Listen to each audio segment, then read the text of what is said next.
The world is loud. It demands our attention. It's absolutely relentless with its notifications. So one woman did what any reasonable human being would do. She threw a bunch of gear into her Kia Ray. She grabbed snacks that would make a raccoon jealous. And she drove straight into the forest. She had a vague hope, not checking her email for at least 24 hours. She also brought along an embarrassing collection of scent dispensing devices. Apparently, the natural smell of pine and dirt wasn't quite curated enough for her taste. Before her engine even had a chance to warm up, she plugged in a tiny car diffuser. It looked like a futuristic hockey puck. It came in 3 colors: matte black, pink, and a blinding silver chrome. She chose the chrome. Subtlety has never been her strong suit. She dropped in a cartridge labeled Autumn. Within seconds, her vehicle smelled like a pumpkin patch. It was as if a cinnamon truck had run over it. She took a deep breath. She smiled like she was filming a Subaru ad. Then she merged onto the highway. The scent was aggressively pleasant. She half expected a woodland creature to jump onto her dashboard and start narrating her journey. It didn't happen. But the scent did make the 2-hour drive significantly more tolerable. Her usual soundtrack consisted mostly of road rage and questionable podcast choices.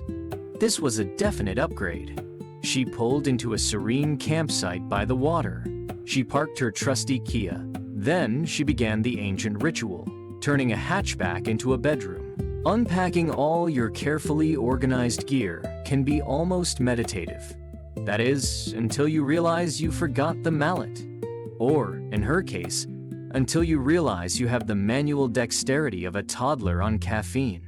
Within 10 minutes of setting up her tent, she managed to slice her hand open. Not on a machete, not on a bear trap, on a tampole. She hadn't bothered with gloves. Apparently, she subscribed to the I'll be fine school of outdoor preparation. She stood there, bleeding onto her brand new sleeping bag. She thought, well, this is certainly a welcome gift from nature. It was a humbling moment. But she took it like a champ, mostly because she had no choice.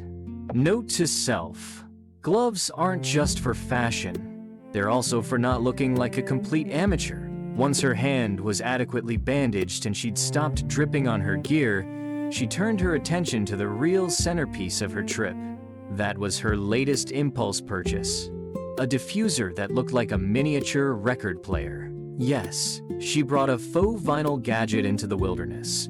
Because when you're surrounded by trees and fresh air, what you clearly need is a device that blows scented air at you.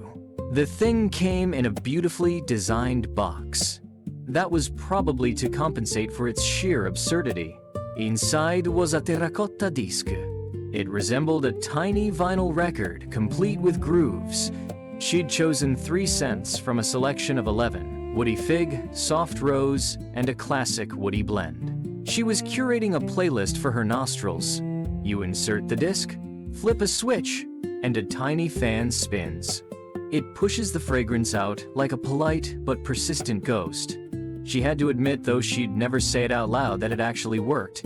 Unlike those cheap liquid diffusers, which give you a headache and smell like a taxi air freshener, this one used a natural terracotta system. No ethanol, no chemical sting, just a clean, subtle aroma that didn't make her eyes water. She also noted, somewhat defensively, that it was safe for pets and children. She had neither, but it made her feel like a responsible adult. She decided to cook gambas al ajillo garlic shrimp, because camping food should always be ambitious. She opened the package of fresh shrimp. The smell hit her like a fishy freight train. It was so potent that she could practically see the neighboring campers recoiling in their tents. For a moment, she feared her peaceful autumn vibe would be permanently replaced by dock at low tide. But then she remembered her little record player diffuser. She placed it right next to the stove. She turned it on. She watched as the woody fig scent began to mingle with the garlic and shrimp. It didn't mask the odor so much as it negotiated a truce. The fishy stench backed off. The campsite returned to something resembling a forest that also happened to be cooking seafood. It was a small victory, but she took it. As dusk settled, she brought out a bottle of cherry blossom liquor. She'd carried it all the way from Japan, because nothing says roughing it like imported floral alcohol. She poured herself a glass. She took a sip. Her eyes went wide. It tasted like honeyed nectar, sweet and dangerously smooth. She raised her glass to the trees. She raised it to the fire. She raised it to her invisible audience. And she raised it to the diffuser, which was still quietly puffing away beside her. Then she proceeded to do absolutely nothing for the next 2 hours. She just watched the flames. There's a Korean term for it, Bulmyeong Blaus. But she just called it staring at fire because her phone had no signal. It's essentially meditation for people who can't sit still without a screen. The crackling wood, the nearby stream, and the persistent, cozy scent from her diffuser made everything feel right. She even caught herself whispering, "The smell is good. The sound is good. Today is the best camping." She immediately felt ridiculous, but also completely content. The bugs began to swarm, so she zipped herself into a docking tent attached to her car. It was a sealed bubble of safety, but the night was too perfect to end early. So she decided to make a shrimp tortilla pizza, because if you're going to eat carbs at midnight, you might as well do it with a view. She toasted it over the fire. She burned her tongue on the cheese. Then she ate it with the smug satisfaction of someone who just outsmarted basic outdoor cooking. She woke up to a crisp, bright morning. She was surprisingly well rested, despite sleeping on a mattress that was thinner than her patience. For breakfast, she whipped up fluffy pancakes. Simple, quick, and easy to clean. Her golden rule: if it takes more than 5 minutes to wash, it's not camping food. After savoring her coffee and watching the sun filter through the trees, she began the sad ritual of packing up.